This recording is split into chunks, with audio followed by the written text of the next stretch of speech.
In the previous tutorial, we went through the process of disassembling the simplest Geant4 example, basic B1. At the end of the process, we created the smallest Geant4 example in the world, MinGLE, Mini Geant4 Learning Example. MinGLE is hosted in GitHub, a popular website for programmers to share their source code with the world.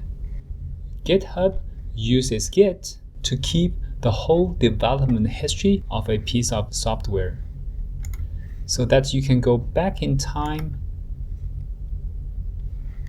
and find exactly what happened in that particular moment. As the purpose of MinGLE is to demonstrate the usage of essential Geant4 components step by step, we use a Git technique called tagging to tag specific points in the MinGLE's development history for us to download a very specific version of MinGLE easily.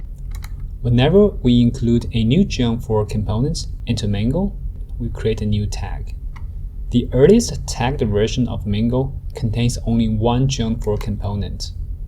The second tagged version has 2, the third has 3, so on and so forth. As time goes by, MinGLE is going to include a lot of Geant4 components.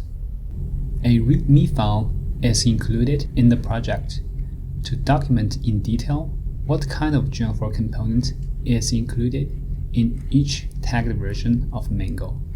Also listed in the README file are the programs that are needed to compile MinGLE. Note that Geant4 10.7 or above is needed, as it provides some new classes that would save us a lot of lines of C++ coding by ourselves. I'd like to demonstrate how to use Git to download and compile MinGLE. If you don't know how to use Git, you can always directly download a specific version of MinGLE from its website. Git runs in 3 operating systems. In a Mac, you can use Homebrew to install it. In Linux machines, you can use whatever package manager to install it. In a Windows machine, you can download an installer. Run the installer, click on Next, Next.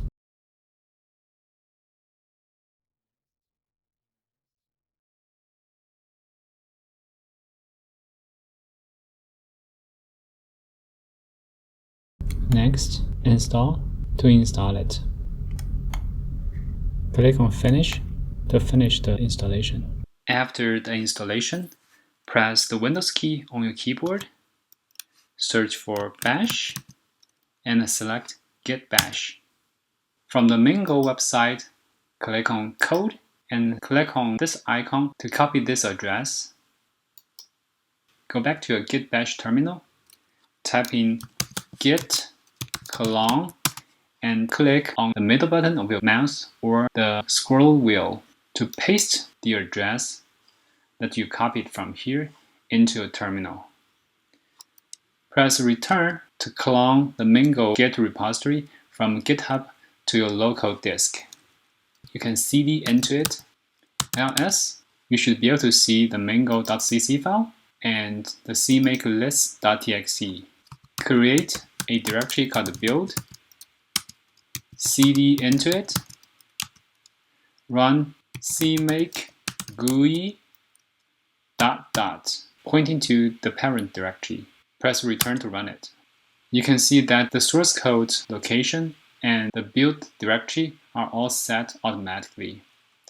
Press configure and finish to select the default Visual Studio 2019 as the compiler. Expand ungrouped entries. Check if CMake found the proper Geant4 installation on your system.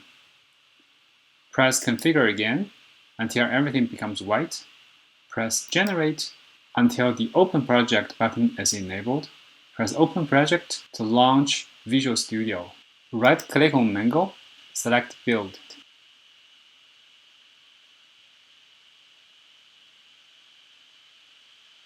We can see that MinGLE is successfully compiled. The executable is in the build release directory. Now you can quit your CMake window, cv into release, ls. Indeed, we can find the executable here. Using // to point to the current directory and type MinGLE after it to run MinGLE in the current directory. And you should be able to see the Geant4 Win32 GUI where you can type in ls to list all the commands and exit to quit. Type in exit to quit from git bash. In Linux or Mac, use ccmake instead of CMake GUI to bring up a text-based user interface. Press C to configure, C again, and press G to generate. Use make to compile your project instead of using Visual Studio. Unlike Visual Studio, the make process does not create a release subdirectory under the build directory. The executable MinGLE is directly in the build directory. Also, it does not have the .exe suffix. Type in /MinGLE to run it. Type in exit to quit.